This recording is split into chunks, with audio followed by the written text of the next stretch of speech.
What's going on, everybody, and welcome back to Vinny's Corner. I'm your host, Vinny, with guest host this week, special guest, Mike. Mike, you'd like to introduce yourself? Yeah, Mike with Man Cave Sports. We've been in existence for about a year now. Started doing podcasts and whatnot, and more of a social media presence, I want to say, last fall. So just a passionate sports fan from here in Minnesota. Land of 10,000 losers. As you know, I suffer every year with a lot of the teams we have here, but a huge sports fan.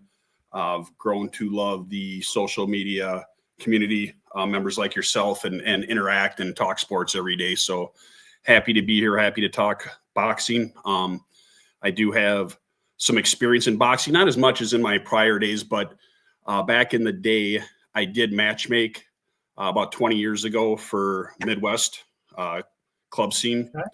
Did promote a couple of guys that did pretty well, know a lot, covered a lot of fights for Bragging Rights Corner. I don't know if they're still around. I don't think so. And then MinnesotaBoxing.com as well. So a lot of experience there. Kind of got away from the sport a little bit, but getting back into it over the last year. Nice. And this is my co-host, Kale here. What's going on, brother? Not much. How you doing tonight? Pretty good. All right. So, guys, today we have a massive fight weekend coming up. And so, as you just heard from Mike, right, so he's a bit into the boxing game, like myself as well. For those of you guys that don't know, because I've never really brought it up, I kind of grew up in a boxing gym as a kid, Ralph's Gym in Brooklyn on Broadway. And I used to train under a guy named Juan Argentina Rivas. Nothing big, but it allowed me to kind of always be in the scene. I met a lot of boxers, guys like Miguel Cotto used to come into the gym to have talks with us. I've sparred with a lot of people like Hector Camacho Jr., a lot of Golden Gloves fighters. When I was thinking of doing my thing and trying to get into the Golden Gloves, I tore my knee. I just never really went back to it that serious. Life kind of happened, but as a lot of you know, I'm a huge fan of boxing. Actually, I have Miguel Cotto, Manny Pacquiao on in the background right now. I'm getting all geared up for the Manny Pacquiao fight this weekend, watching classics. But there's a lot of fights going on this week, and so we just wanted to kind of jump right in, talk a little bit about it, and share our thoughts, predictions. And there's some pretty interesting stuff that we'll get into as we jump in, specifically around Manny Pacquiao. So first fight of the weekend, since we already got the name out there, right? It's Manny Pacquiao is going to be fighting for a title this weekend against Mario Barrios, which is it's pretty exciting stuff. They'll be competing at 147 pounds, correct? Right? True welterweight, not junior welterweight.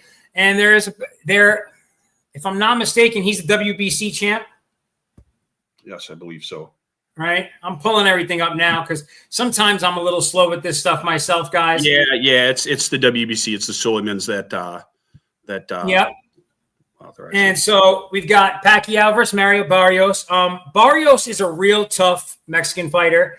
Some of you guys might remember him from the war he had with Tank Davis a couple years ago. And it's really interesting, actually, at least from my perspective, to see Manny Pacquiao coming back into it, right? I'm 41 years old. Manny's older than I am. And to see him coming in to compete at a championship level, it's a little scary, but it's also kind of outstanding because if you've been watching the videos, and I'm sure Mike has, Manny has looked extremely quick, right? He's looked good, right? So what do you think about this fight, Mike?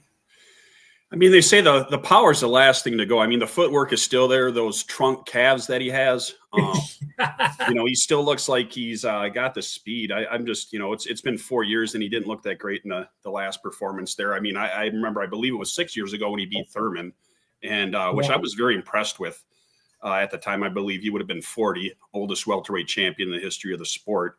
And Keith Thurman was legit. I know he kind of tailed off towards the end of his career. I believe he's still around, but I mean, he took a lot of lulls in action, but Keith Thurman was a tough fighter. I mean, I think that was a 50-50 fight going into it. And in fact, even though Manny put him down early, Thurman put up a pretty good fight. It was a pretty competitive bout, but Manny Pacquiao might be my favorite boxer of all time. He's definitely top 3. I did see him fight Tim Bradley, the first fight in Vegas where he was robbed. And I'm torn because part of me didn't want to get this pay-per-view just because I didn't want to see him get back. You don't want to see something bad happen to him. I think they picked the right opponent for him. I'm a little concerned about the optics with the WBC giving him a title shot after 4 years, not being ranked. I realize they're giving him preference because he is Manny Pacquiao. So, but I'm looking forward to the fight. I am going to purchase it. We'll see what happens. I mean, he's got a tough task, though. I mean, Barrios is long. He's much younger. I think he's 32. So, I mean, he's definitely got age on his side. It's been in some good fights with some good competition. So, I mean, it's a legit title fight. I just hope Manny does nothing to embarrass himself. It'd be great if he could win a title at 46, but outside of Bernard Hopkins and George Foreman, can you think of any fighters that were able to fight that well into their 40s successfully? And so, I'm glad you brought that up because, right, fighting in your late 40s, it's a dangerous task, right? Those of us who have started to age and have gotten 40 plus, you realize your body changes dramatically in the first half of your 40s. I don't even know what the second half is like, but I'm 50, Vinny, it sucks. Well, so and here's my thing, right? If anybody is going to be able to get to that kind of level where Foreman and Hopkins were at, it's going to be one of the all-time greats. Like we haven't put him in the pound-for-pound ranks of the all-time yet, but he's going to be up there, right? He's the only 8-time world champion out there. I mean, this guy went through wars, I mean, what you just brought up, Timothy Bradley, right? The fight that I have on now, Cotto. I just watched another war with him and Algieri. He knocks Algieri down a bunch of times. I got to give Chris Algieri a lot of credit because he is tough as nails. But again, it's a tough task when you've aged, right? And where he's been doing some training with this kid, et cetera, right? He's really been focused on government in his home country, the Philippines. So I don't know. Barrios is a big dude. When you say he's long, I mean, that guy's got a serious reach. He's probably got 6 inches on Manny, So, but again, just like you said, if there's anybody at that size that he stands a chance with at this time in his game, it's got to be Barrios. Yeah. Right? It's, and so it'll be interesting. And I think what's really exciting about this is what came up. What's the guy? The journalist, Larry Pugmire. He was out here, or he is out here now. As soon as he arrived, he shot over to Mayweather Boxing, got into the conversation with Floyd. Floyd has already made it very clear that they have already started conversation and that he is going to be ringside if Pacquiao was to win. There is the potential for Mayweather Pacquiao 2, which, it's going to be it'll be a blockbuster even for guys that old because, Floyd looks like he's about 30 years old, right? He keeps himself in phenomenal shape. Now, what do you think about that? Like 2 guys over the age of 45 fighting for the WBC world title if this goes the right way. I mean, a lot of people forget that Roy Jones and Bernard Hopkins had a rematch, and it was god awful if you watched it. I'm still disappointed 10 years later with the first bout, which to me, I'll call it a money grab. I don't think either fighter took many chances. They were both guaranteed, 100+ million if I'm not mistaken. But Floyd could probably still come in and compete. And we'll see if Manny can here in a couple of days. But, Floyd did not go through the wars that Manny did. That's why I'm a little concerned. You got to figure, I know Manny's been sitting idle for 4 years. But, the Marquez fights, the people forget the Margarito fight, even though he beat the tar out of him. He took a lot of punishment. Margarito's a big dude. Yeah. So I think Manny's a little more shop worn than Floyd. I think I would still favor Floyd. It'd be intriguing, but at some juncture, I would prefer a lot of these guys go away right away in the sunset and not taint their legacy. I think prior to the Tarver knockout, Roy Jones could have been considered one of the top 10 fighters of all time. And he spent the last 5 years solely in his reputation, his legacy, getting knocked out by lesser fighters. I don't want to see that happen to Manny. I don't know that it'll happen to Floyd, but I mean, like most of the sports public, I will probably watch it if it should take place. But like I said, at some juncture here, you got to give these young guys the opportunity to run with the sport. But unfortunately, boxing doesn't have the stars that it used to that can carry the sport like a Pacquiao or a Floyd. So Canelo's done a great job. I mean, Terrence Crawford is a great fighter, but he's not a household name amongst, boxing casual or sports casuals. So there's a few different things you threw out there I'm going to respond to. So I just want to touch on the Roy Jones thing because, right, so I don't know if you know this, but you have Prime Video, I'm sure. You said you're going to order that pay-per-view. On Prime Video, on the live TV section, they have HBO boxing. Nothing but classic fights. So I recently watched Roy Jones Tarver 3. And, I mean, needless to say, Roy Jones is one of the most talented fighters of all time. In his prime in the 90s, he is bar none one of the greatest fighters to ever do it. By the time he got to 3, he wasn't fighting to win a fight. He went back in that ring to show that the knockout was a fluke and that he could not get KO'd again. It was a miserable fight. It's just like the guy danced around. It was borderline Canelo Williams skull. It was bad. So there's that side of things. And definitely by the time he fought Hopkins, it was like, again, that was just a horrendous fight. Love both those guys, but they were just past their prime. Now, what I think with these aging fighters, it is tough, right? I feel like, right, growing up with 90s boxing, the 90s kicked off with Julio Cesar Chavez, Meldrick Taylor. Like just one of the most elite fights we've ever seen. Terrible ending, right? Last 4 seconds. But that was like what set the tone for the 90s. And we just got incredible fights all through the 90s. Trinidad, De La Hoya. I mean, just you name it, they were there, right? And you had the best heavyweights around at that time. Well, maybe not the best heavyweights, but one of the best eras. I mean, you had the trilogies with Bo and Holyfield. I mean, the 90s for the heavyweight division. I know Iron Mike was kind of on the downslide then, but I mean, just the elite matchups all happened. Yeah, Lennox Lewis, and so it's different, right? Because boxing has kind of taken a back seat to the MMA scene to a certain extent, right? UFC's marketing has just been killer. They've been able to put together whatever fight you wanted, when you wanted it, fighters in their prime. Like there was never any of these issues. What's been huge, and I'm sure you're well aware, the resurgence that has happened with Turkey Al-Sheikh getting involved, bringing this money to the table and getting everyone to the table. So now we're starting to get these fights. I feel like in a year, 2 years, boxing is going to be as healthy as we've seen it, maybe ever.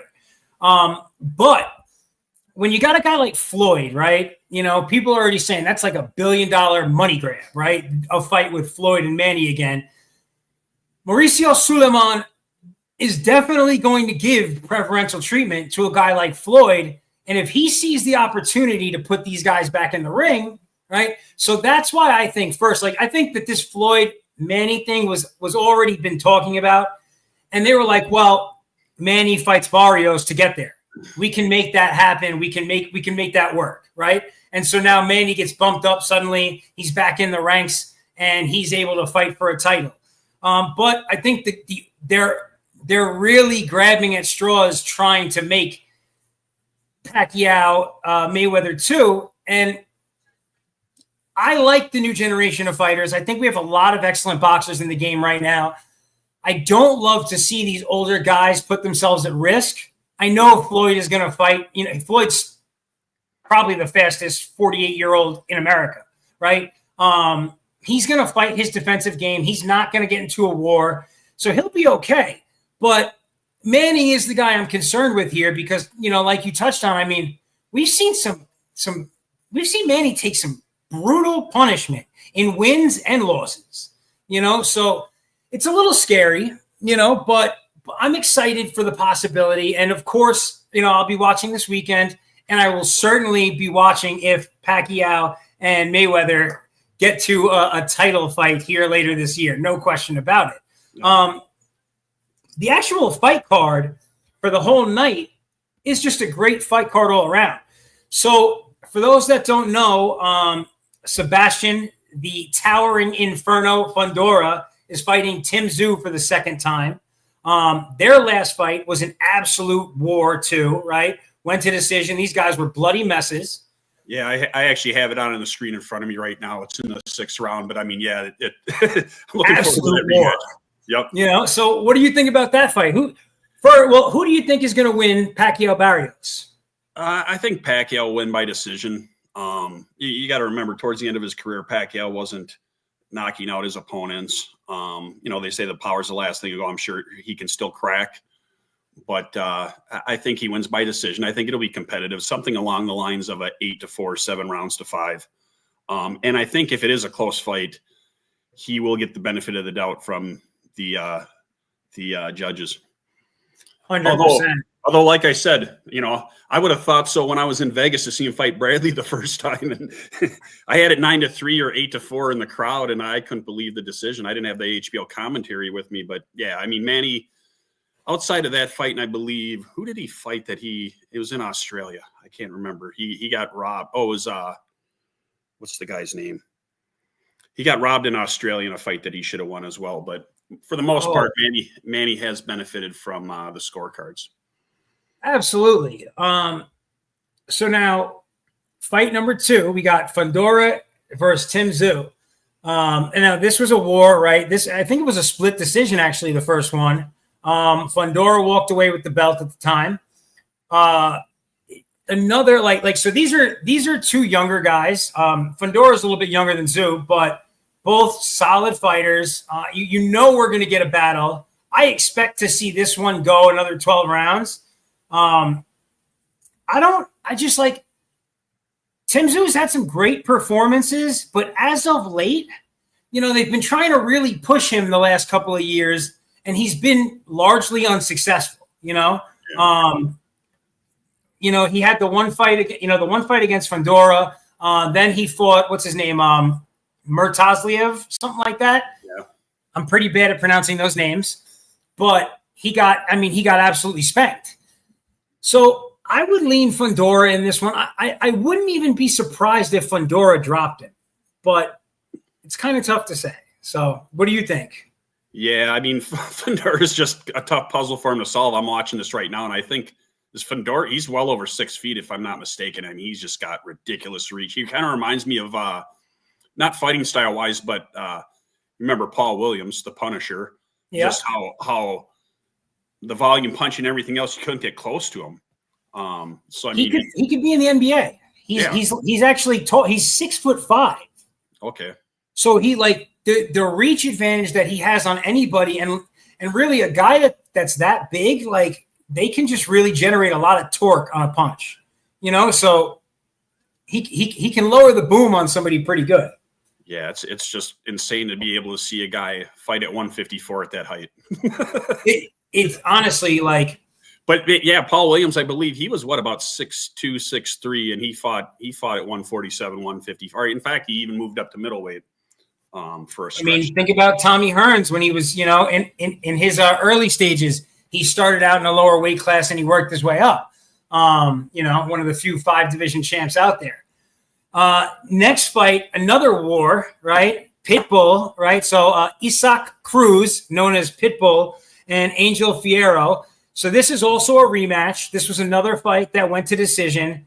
This is 2 young Mexican fighters that are just going to brawl. There's no other way to say it, right? They're going to go in there, they're going to stand toe-to-toe, and they're just going to throw leather the whole time.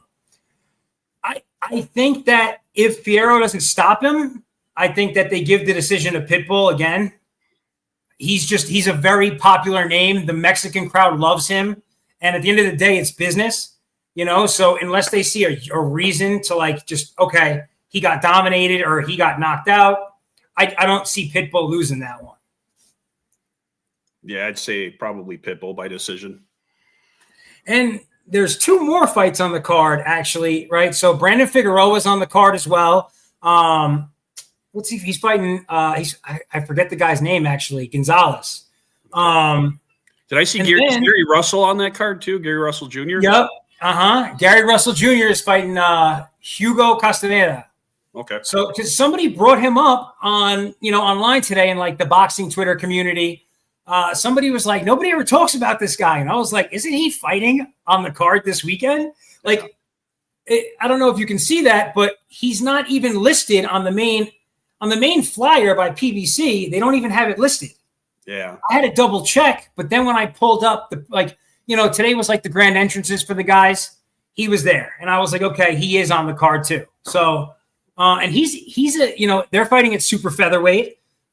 He's an excellent super featherweight too. Very exciting fighter. So that'll be a good one. I'd like to see him get another W and then maybe see him get some serious competition either in moving up to lightweight, probably moving up to lightweight, but fighting somebody, maybe like a Lamont Roach.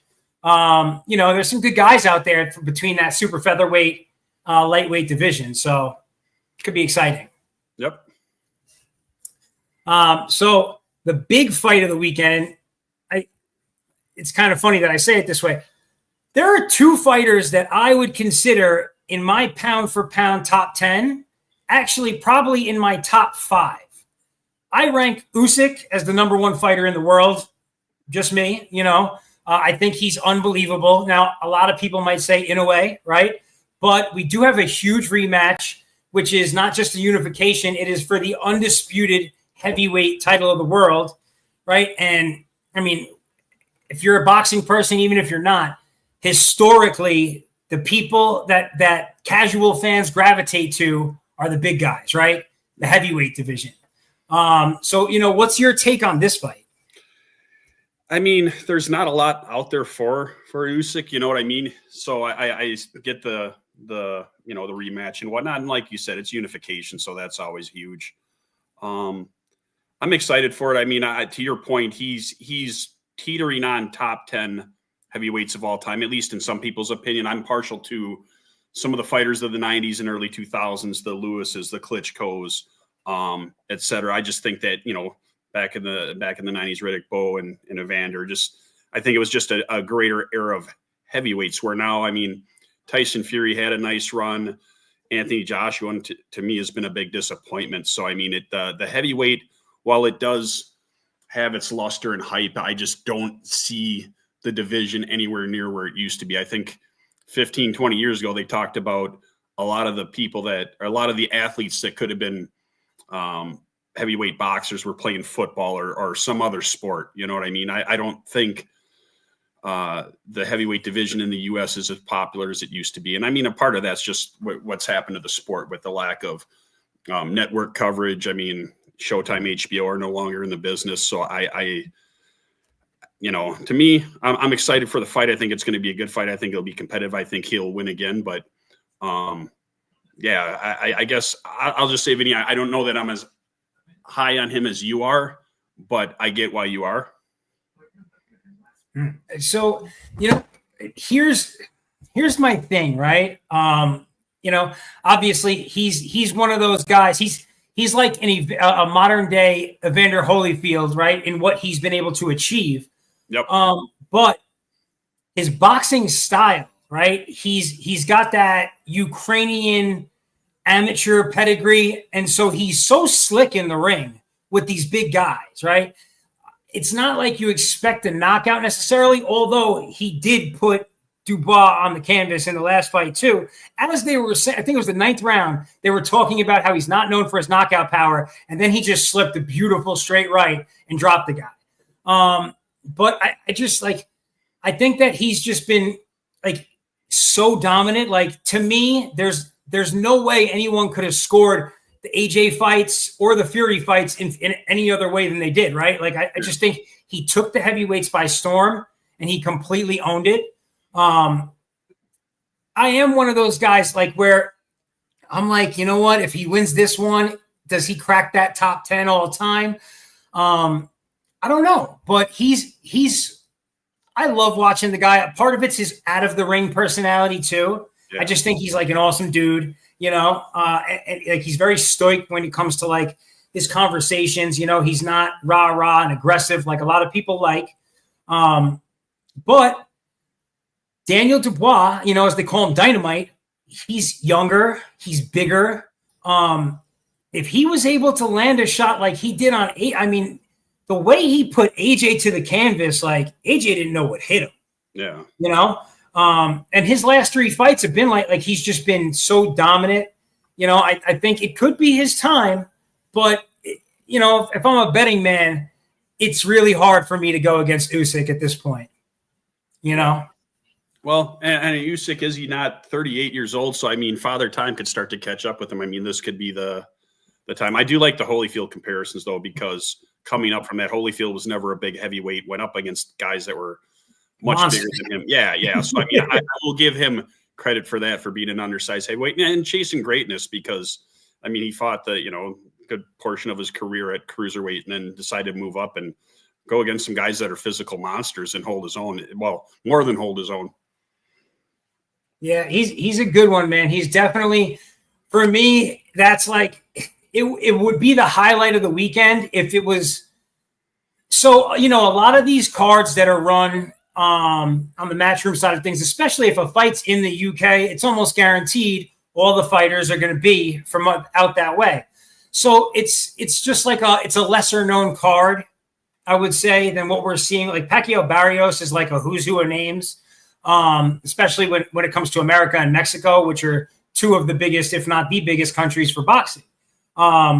So the card, it's a big card. It's a long card. I'm not going to jump into it like we did with the last one, but it's, you can never, a unification for undisputed heavyweight, I'm excited for that. No question about it. Yeah. Always a special event.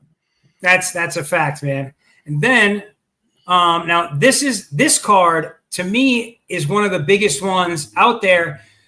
And for me, I would say the reason that I think so is because I put Bam Rodriguez. So Jesse Rodriguez, he goes by Bam. He's a top 10 pound for pound, no question. He's been a legend killer since he started. He's just had real dominant performances against well-known fighters, Sonny Edwards, just recently against Estrada, he knocked him out. El Gallo Estrada, El Gallo, that's my name. So definitely an exciting fight to see. And what's kind of crazy, though, is that they already announced his next fight. I saw so that. The guy hasn't even won. It's for November, right? Yeah the Ring's 4th card. Yep. So that'll be exciting. I definitely take Bam to win, but I think that the most exciting fight on this card is going to be one of the undercards. It's going to be super middleweight Diego Pacheco against Trevor McCumbee.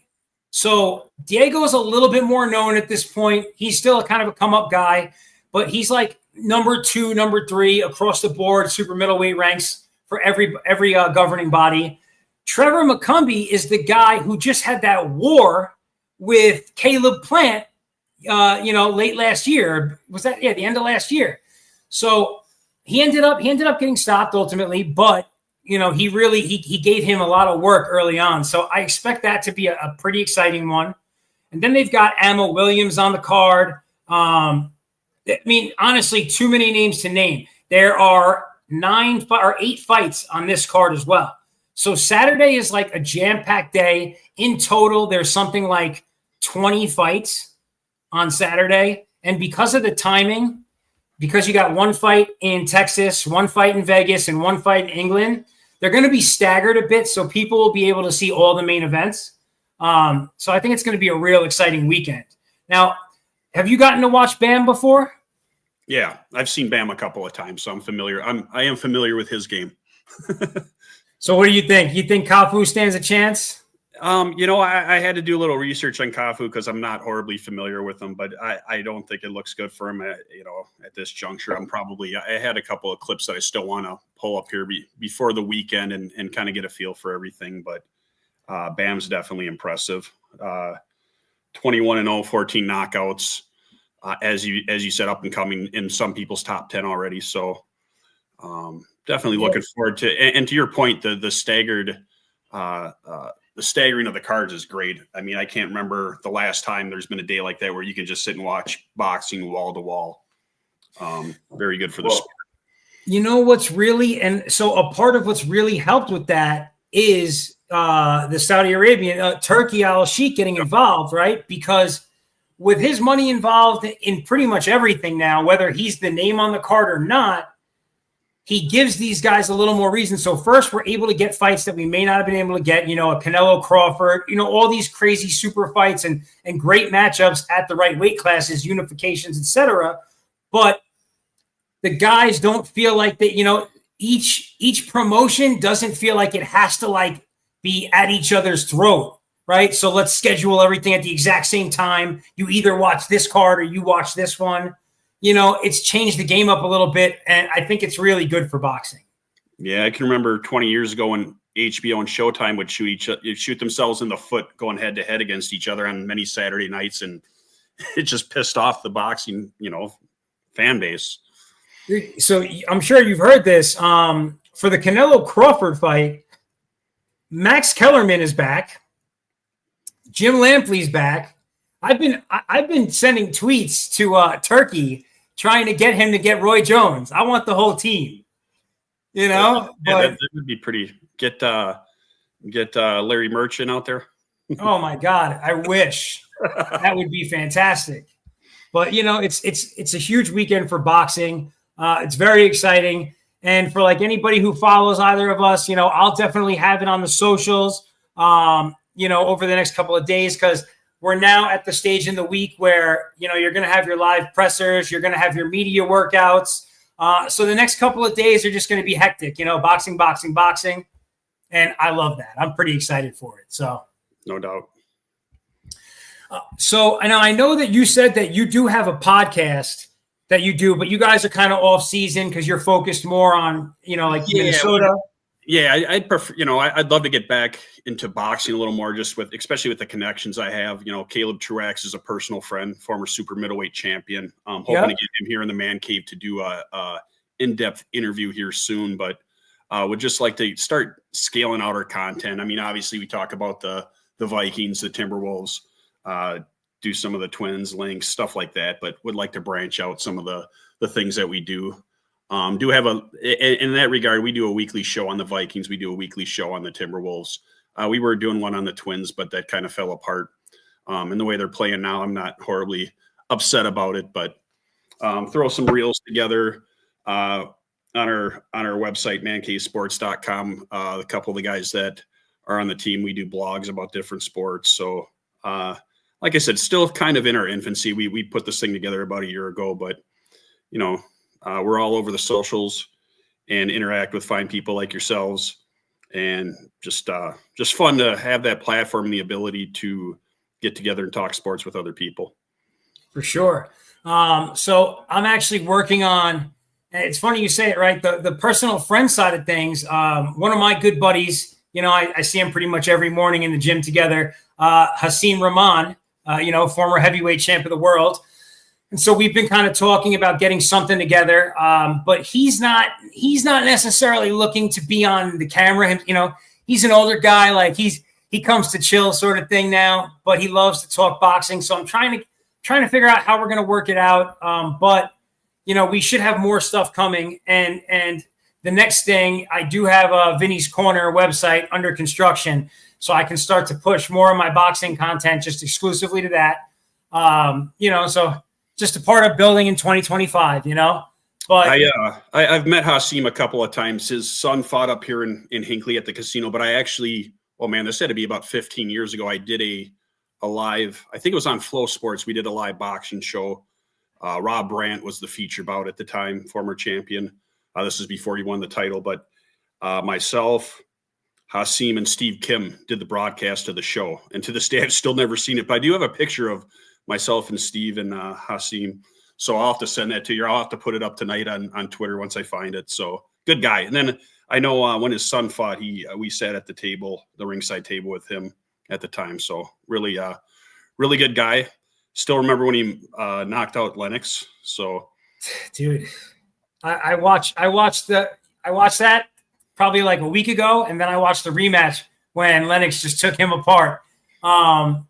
So he actually has another son who's younger. So Hasim Jr. is the one, obviously, that you saw fight, right? I forget his other son's name, but his other son's like 17, and so he's starting to promote him a little bit. So, hopefully we'll have something going on. Like last year, I did an interview actually with Chico Corrales' family, when he was getting inducted into the Hall of Fame. And his son, he's now 17, but he was supposed to be coming up in the game too. He was working with Mosley, and he kind of just like tapered, he was 16 living in Las Vegas and just kind of went by the wayside. So, we'll see if these guys can kind of get it back together, what comes in the future for them. But, and I'll DM you, but let's definitely look to do some more boxing stuff here in the future, because we got a lot of good stuff coming up for sure. No, most definitely. I did a program with my buddy Corey Rapiz Boxing. He does the cards here at Grand Casino Hinckley here in Minnesota. Caleb Truax helps him with some of those as well. He's very involved in trying to get him to do more of that stuff as well. So I got a couple of guys in Minnesota that are definitely would love to talk boxing. I do know there's 2 shows coming up. I believe one in September here that we'll promote on the website in association with Rapiz Boxing as well as Grand Casino Hinckley. So definitely, like I said, it's a little rusty, but definitely want to get back into it, because I can tell you 20 years ago, I was a boxing fanatic, man. Every Friday night, Saturday. I mean, I was watching as much boxing as I could. That was the time. Like I had, so literally my trainer would just get, every time there was a fight at MSG or at Barclays, he would just get tickets for everything for free. And he was old, so he didn't want to go. So he'd be like, boom, Vince, go to the, so Klitschko's fighting. Oh, go to that fight, Cotto's fight, whoever was there in there like swimwear, and it's been different because, I only moved out to Vegas a couple of years ago. And then my wife almost immediately got pregnant, and, so, I've just been doing the new dad thing. So, I'm going to be looking to try and weasel my way back in. There's a lot of people out there right now. They're doing their stuff. So it's not always the easiest, but, sometimes it's who you know. So maybe we'll be able to get back in there. No doubt. All right. Well, so guys, that's pretty much all we got on the boxing side of things. As you guys can see at the bottom here, we got my boy Kale in the mix. I'm going to let Mike run because I know he's got other things to do. Mike, it was a pleasure. Likewise, appreciate you having me on. Kale, good to meet you. I'll look forward to watching this and hopefully collaborating with both of you again here in the near future. All right. Absolutely, brother. Take care. All right. Thanks, Vinny. We'll see you. Be good. All right. So, Kale, my guy. I know that was long, right? I didn't think we were going to be talking that much boxing, but you know what? When I got another boxing guy, it just goes. I love that stuff. Yeah. So now, folks, we have a typical kind of function as to how we do these shows, from one bald guy to another. We usually talk everything, but right now we are in the heat of baseball season.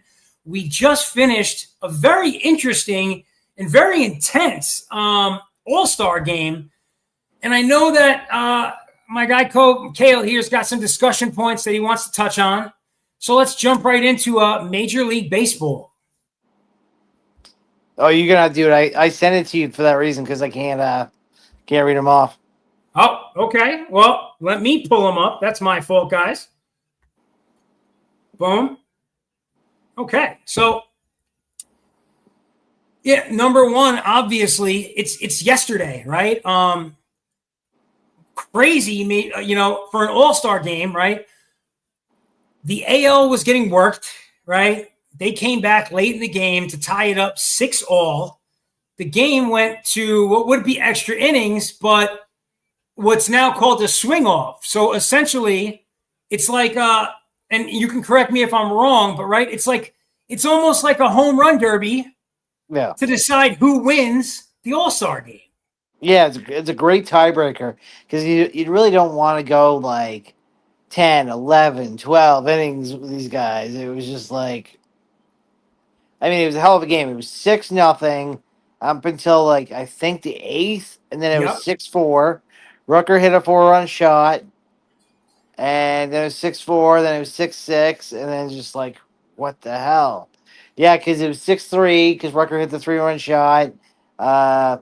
What was it? I can't think of his name at the moment. Oh, Bobby Witt Jr. with the sacrifice to get his teammate in 6-4. I can't recall of who got the other 2 runs, but yeah, it was wild. Like you had the 3-run shot by Rucker, you had the 3-run shot by P. Alonso. Like it was great right to the end. But I mean, and I know you said terrible in my post about that, but Kyle Schwarber 3 for 3. Like the boy bombed all shots to win it for the NL. Okay, so now I'm going to ask the question. I know the answer, but I'm going to ask the question anyway, right? Who did Aaron Boone pick to hit for the AL? I forget who they had picked. He was the Seattle guy, wasn't it? Are you talking about the swing off or the home run derby? The swing off. I can't think of who it. The last guy didn't even like. I can't even recall who was swung for the NL, like AL, because like I said, Schwarber just blew me away. Well, Schwarber. Okay, so Schwarber was. I think that's probably the easiest way to say it. Out of control. So, how did that game finish? Okay? I'm sure a lot of you guys were able to see this, right? To me, it was kind of. Oh, I'm sorry. Hold on. I got something popping up on my screen. Here we go.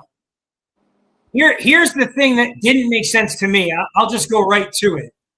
How do you not like? Okay, I understand Kyle Schwarber to a certain extent, but how do you not, as Aaron Judge, or that's what I was going to say, right? As Aaron Boone, how do you not just go get Aaron Judge and say, right, or Cal Raleigh and say, "Come on, you're in." I know, but I think he wanted to give other guys a chance because I don't think they played much.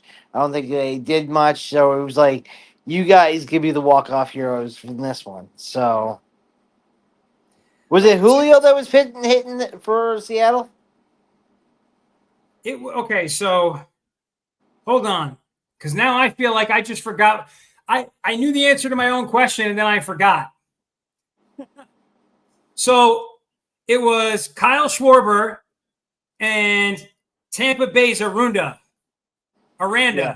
Yeah. Right? And so why, like, okay, right? Let's just consider this. Okay, Schwarber happened to be the right choice, right? Yeah. But why would you not just make it Judge against Ohtani? Like, no, it was 3 versus 3. It wasn't 1 versus 1. No, Aranda was the last guy. I know. But like you know what I'm saying? Like, why wouldn't you have those 2 guys out there? Like I said, I think it was just giving those guys a chance to win it off. Like, to me, that was like, I was just a little shocked by it. Maybe it was something predetermined that he said, "Hey, what if we go into extras?" Like, no, at the 6-0, I don't think they expected it to go 6-6 and get a swing off. So I think this was predetermined, and they just picked these guys as a what if it happens, and that's what happened. Like, it. To me, it was just very weird. Like, I get it, you know. Yeah, but you're talking about Aaron Boone did not pick Judge. Well, Dave Roberts didn't pick Shohei. Like, so both managers. I'm thinking it was predetermined. This was a what if scenario, right? Because, like, to me, I don't know. It just seemed like a very. It seemed strange. It was a great ending. You know, it was really cool. I was not expecting to see Schwarber go 3 for 3. Like, the last one threw me off because he dropped down to a knee to get that to go, but he still got it. dude, that I don't know. I just thought hit like I had to turn it off because my daughter had to go to bed. So I didn't get to see it. I got to see the reactions, and I was like, I don't know. I just thought, hold on. Let me see something here. Okay. Brent Rook, Arozarena, and Aranda were the AL's guys. And then it was Stowers, Schwarber, and Alonso for the NL, right? Yeah. I don't know. I just feel like the AL went wrong. Like the AL had, I don't know how they make this decision and I'm sure it was predetermined somehow or other. Maybe they did it like with the players, like which guys want to do it or whatever. But it would just stand to make sense that you would definitely have Raleigh and Judge as 2 of your 3 batters on the AL. Yeah, but what if Riley just didn't perform? Looks bad. If Judge didn't perform, it didn't look good. So I think that, as I said, I don't think they wanted the juice, as I would say it. I didn't think they wanted the big hitters up there. I think they wanted the little guys. I mean, Schwarber's not a little guy because he's a big hitter, but you know what I mean? I'm pretty sure it was just like, hey, we got these guys coming up. Let's get them to hit these balls. Okay, well, that's fair. All right, so now since we're talking about the swing off, we might as well just look at the Derby, right? So what did you think about the Derby? Like, what were your 2 biggest takeaways? Or what did you react to? And you were like, oh my God. Jazz Chisholm, 3 home runs. Dude, it was that was like a top 3 worst home run Derby performance of all time. I love Jazz. It's my guy. But oh my God. Dude. And the other one was, we both talked about this last night, the .83 for Cal Riley to advance on the StratCast. It would be really interesting to, okay. So for those folks that don't know, right, they use radar, ball velocity, right? And basically it's a projection. In the StatCast, yeah. It's projected on how far they project the ball to land. So they projected these guys to hit basically the exact same home run, only one of them was like 100th further than the other based on the projection and advanced. And it almost felt like they just were like, okay, put Raleigh up there. Make up the numbers, put Raleigh up there. Yeah, but the StatCast is true. I was telling that last night. Like I said, when you got a backdrop at the very center, and it's say it's 405, it's dead center, and you hit the very back, it says 420. They do have projections for these home runs, but they hit the back of the stadiums. Miami's for one too. When it hits the back glass at Lone Park, they always projected to go further than it did. So this has always been around. This is not just something they pulled out of their ass. And we saw O'Neal Cruz hit a Cecil Fielder-esque bomb out of the park. 513 feet. Wow. When I saw that, I was like, oh, I hope this guy makes it through. Because I was ready to see something else, But, in perfect fashion, it was this season's home run leader, Cal Raleigh, the big dumper, as they call him. I love that name. He's having a ridiculous season, right? He's already hit 4 or 5 more home runs this season than he's ever hit total in a season. Yeah, so, 38 right now, just 34 total, yeah. Yeah. So, that's pretty amazing, right? No complaints there. I felt like it was pretty good. The home run derby, or let me say it like this. I didn't think that the All-Star game was going to live up to the home run derby because the home run derby just had such good highlights, right? From the low to the high. You get a 500 plus bomb. You get a guy only hits 3. And then you get the new Jack Schwarber, Raleigh coming out there and cooking. So, and then it turned out the All-Star game itself was amazing. Yeah. But that's the Right? thing. But when you look at him, that was the crazy part. If Riley went left to right the entire time, I don't think he would have won it. It was that he stuck left on that one. But he had like 16, 17, 18. He was consistent, like Yeah, he each was round. good, man. Each round, because good. Junior Caminero and O'Neal Cruz crushed 21 at the beginning. And it looked like they were off to a hot start, but then what happened? Yeah, it fell off. It just fell off. But like I said, Cal Riley was just pumping them every round. 15, Very 16, consistent. 17, 18. Just consistently doing that. It was definitely impressive. So, this awesome All-Star week that we just had, one of the better ones we've had in recent memory, I would think, for the Major League Baseball, right? But that brings us to the midway in the season. So who do you think so far, right, for the first half, who do you think was the biggest underachiever, and what team do you think is overachieved so far for the first half? I think we've teeter-tottered this one, and it's always been Detroit's been the big achiever. Their consistency, almost 60 wins right now at half. And the underachiever is it's Colorado, but right now it's Colorado and kind of Chicago. Chicago is not far off because Chicago's only got 30 wins, and I think Colorado's only got like 22 or 23. So Chicago could fall off and Colorado can come right back up, and Chicago could again be the worst team in the league. It's sad a little bit to see.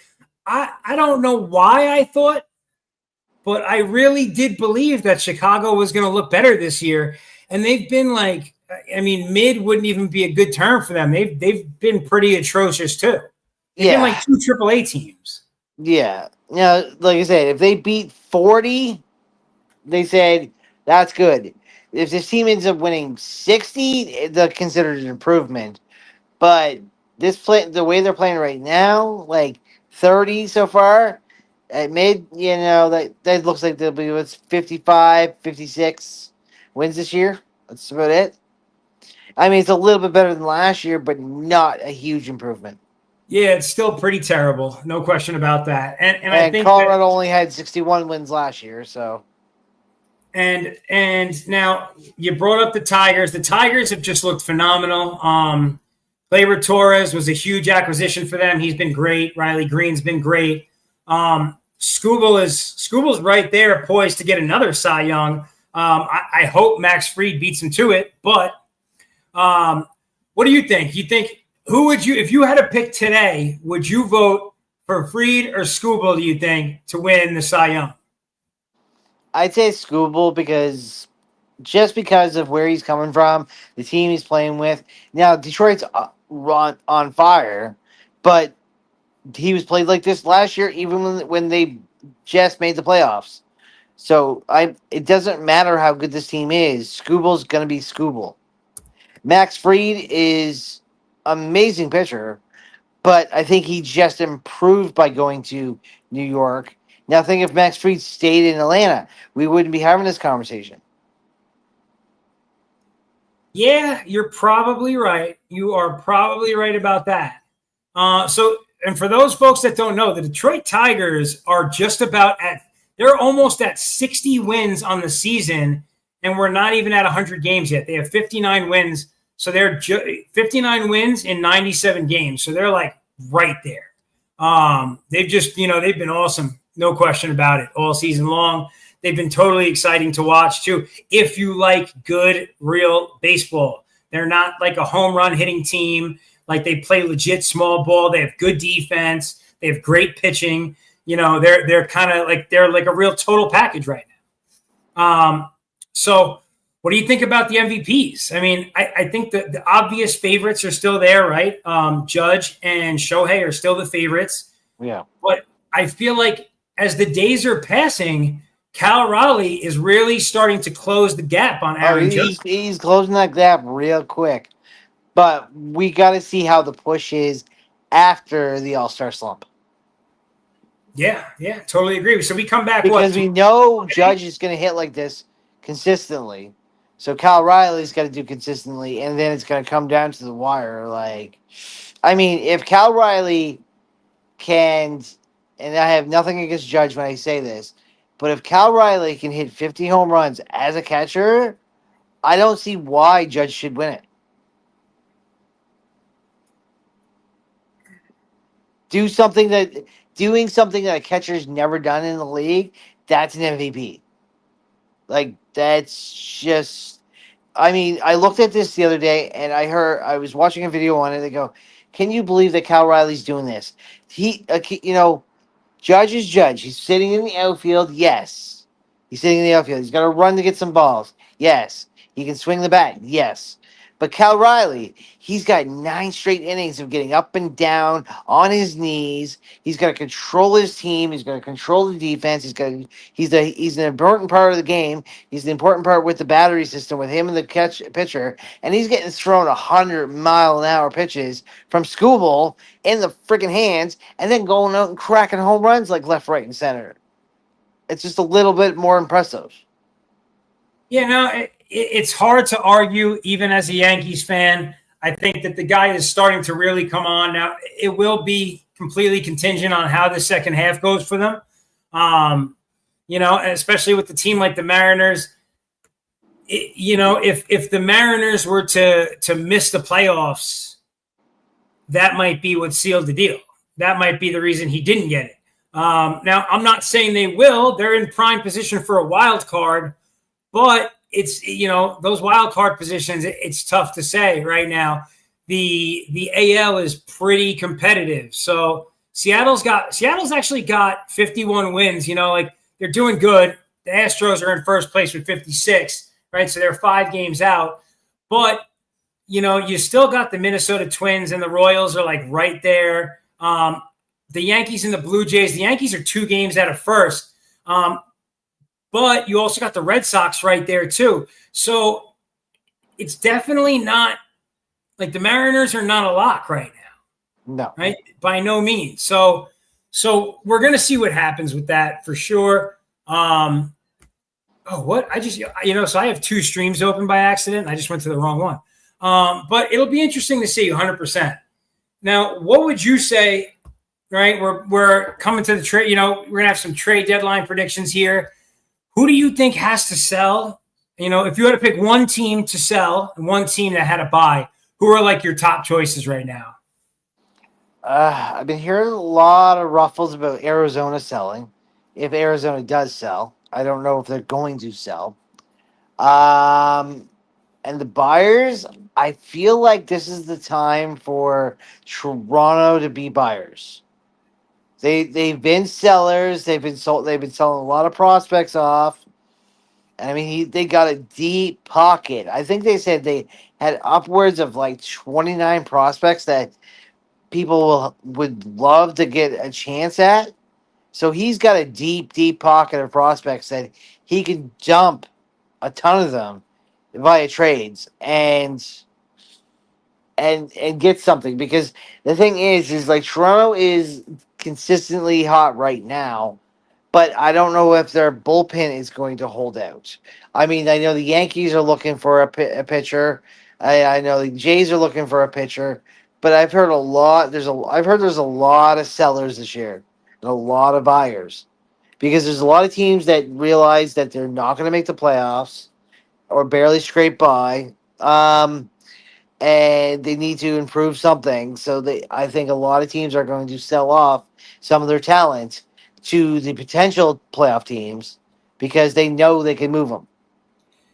Is there a chance, any chance in the world, that Pittsburgh would sell off on Skeens? Paul Skeens, you'd have to give a mountain for. That's why I threw in there like a Soto-like blockbuster. You would need a Soto-like blockbuster for Pittsburgh to even do it. Now, I'm not trying to bring in cross leagues of this, but this is a Luke Donich kind of scenario. Like, if Paul Skeens gets traded for nothing, or like not saying Donich was not traded for nothing. It's one of the greatest trades out there, but it shocked everybody. I believe Paul Skeens is going to shock everybody, and the same thing is going to happen to Pittsburgh that happened in Dallas. If Paul Skeens gets traded for something that just does not work out, they're going to have Pittsburgh's management's head. You know, you see it in movies, TVs, where like when an owner makes a bad trade, they want to hang him. If Skeens doesn't go out for the right trade, they're gonna have Pittsburgh's head, 100%. Yeah, I mean it's tough. I feel like Pittsburgh is really dug in on the idea that they're going to keep that guy, which would be unfortunate, really, because like this guy's only coming into his own, and I just don't think that they're going to be able to build something fast enough to take advantage of that. But on a side note, I don't know if you've seen it. You know Brian Reynolds, right? Yeah. He said he will not go to the Yankees. He will not go to the Jays. He knocked out 6 of the playoff contenders that he doesn't want to go to if he gets traded from Pittsburgh. And people are like, what are you doing? If Brian Reynolds has been around for a while, if he's looking to be in contention, why did he knock out 6 of the top 10 teams that are in contention to say, don't trade me to there? Some of these people don't even make sense to me. If I'm I would want to go, right? Especially if I'm in an NL team, if you're in the NL and there's a good chance you're going to get traded to the AL side of things, I would definitely want to go to the Jays or the Yankees. Yeah. No question about it. And the biggest head scratcher I heard from rumor, we've been talking about this. You've been talking about this. Everybody's been talking about this. Is this the year Mike Trout just says, "Sorry, I want to move from Anaheim"? I mean, here's the thing, right? The contract is the biggest thing. The contract is the biggest thing that does not move Trout.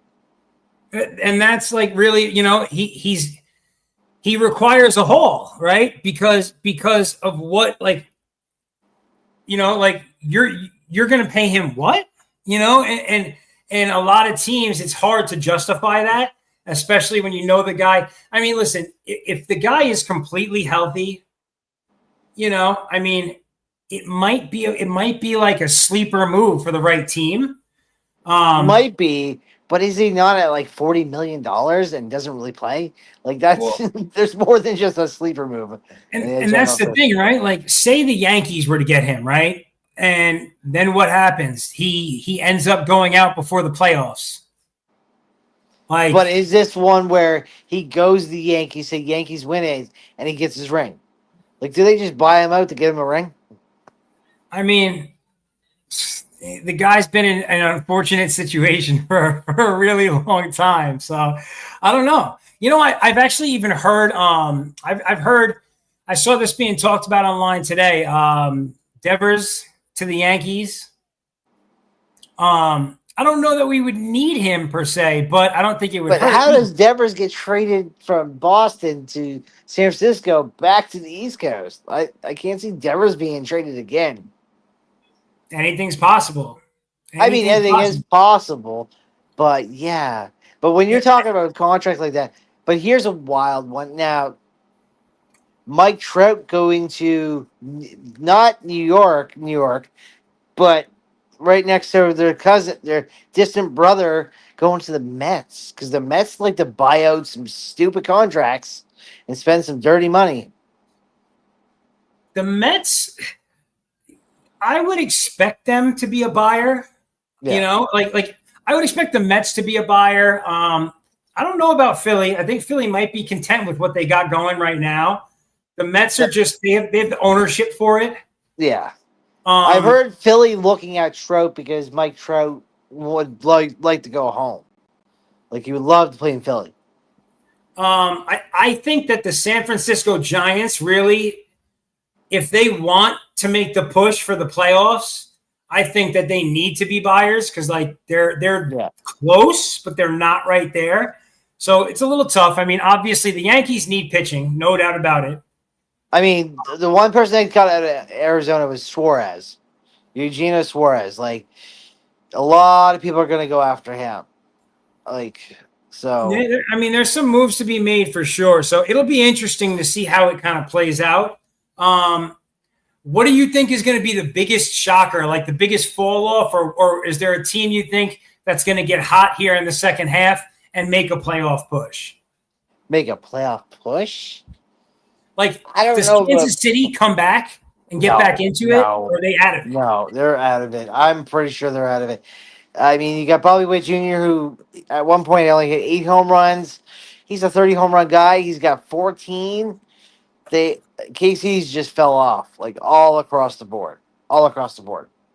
I I think mean, that if, and this is a big if, right? But we're going to see what happens here. But if Raleigh takes a dip, I think the Mariners go right with him and fall out of the playoff picture. I'm gonna stick with the East on this one because the East is where they do fall off of. I feel like Toronto falls off if they don't make the right moves. If Toronto makes the right moves, then I feel like Tampa is going to pull away. So it comes down to trade deadline. Does Tampa stay strong and continue to push for a playoff, or does Toronto make moves and continue for playoffs?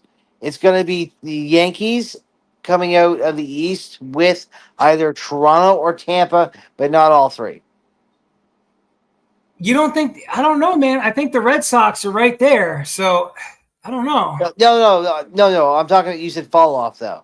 Oh, It's yeah, going to yeah. be Yankees, and Tampa or Toronto, depending on this trade deadline, is who's going to fall off. Okay, I could see that. I think for me, and this is why I was saying the Giants need to make some kind of a move. I think the Giants, right? The Giants are right. They're right there right now. They've got 52 wins. The NL is tough. You got the Mets at 55 wins. You got the Brewers at 56. The Cardinals got 51. The Padres, the Giants both have 52. So there's a lot. Honestly, even the Reds have 50. So there are some teams there. I could see the Cardinals making a late push. They've been kind of an under the radar team who's been pretty good this season. It's going to depend on what they do, but they might be a team who makes the call to sell off and move some pieces. So we'll see what happens. Remember we were talking about the Rangers, just because it popped in my head. Jacob deGrom being picked up by somebody. That could be interesting. That could really be interesting. And DeGrom's got some time in New York.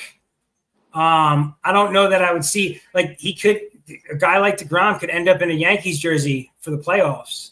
That wouldn't be too far-fetched. I don't know that he would go back to the Mets. No. But, that could be interesting, 100%. And what do you think about I don't know that this team can really do anything, but I know they've got some good guys. The Cincinnati Reds. Mm-hmm. They're fourth in their division with 50 wins. I mean, is there any chance in the world that they would let Ellie De La Cruz, they would move him? No, they're not going to move Cruz. I think they'll build around him. That's what they've been trying to do. So yeah, I think they've been moving around him. I can't think of who plays third, but in Cincinnati. But I think Eugenio Suarez going over to Cincinnati would be a hell of a move, and I think that would probably fix Arizona's issue they're having right now because there's been a lot of talks about Suarez moving, but also that would fix the Reds on the hot corner. So third base, you got. So they have a couple of guys, right? So you got Elliott shortstop, McLean at second, Steer at first, and then you got Espinal, Santiago Espinal, and Noelvi Marte, both at third base. So they could potentially move one of those guys. Who knows what happens from there? But because it would be interesting to see. Terry Francona would be the reason why Suarez would move over, because he wanted the leadership from Terry Francona, because this guy has coached everybody pretty much. Francona's a great. Listen, I'm a Yankees fan. I know all about Terry Francona. Fuck that guy. But he's great. And Eugenio Suarez would be a really good addition to a team like them who have kind of been up and down, and like they're on the cusp of being good, with what they've got built there now. So that wouldn't be a bad move. It'd be interesting to see what moves do happen before the deadline. So I'm excited for it always. You know that. Yeah. All right. Well, listen, guys, it's just about that time of night. We got baseball returning Friday. Are you guys doing a show this week, or are you going to wait? Friday? No, Thursday. Thursday. Regular time, 6 p.m. Yeah. 9 p.m. your time, 6 p.m. my time. Yeah. So, guys, you heard it here first. 6th Street Studio with my guy Kale. 6 p.m. tomorrow night with him, Tommy, and is the drama llama joining you? Yeah, Travis, yeah. All right, perfect. And as you guys know, we will be back here next week. Look out, because I keep saying I'm going to do it, and then I get so stuck into my fights that I don't. But look out this week. We might have some live fight reactions on Saturday, as this is a huge, huge weekend for boxing. Other than that, everybody, thank you for joining us on Vinny's Corner, and we'll see you all back here next week.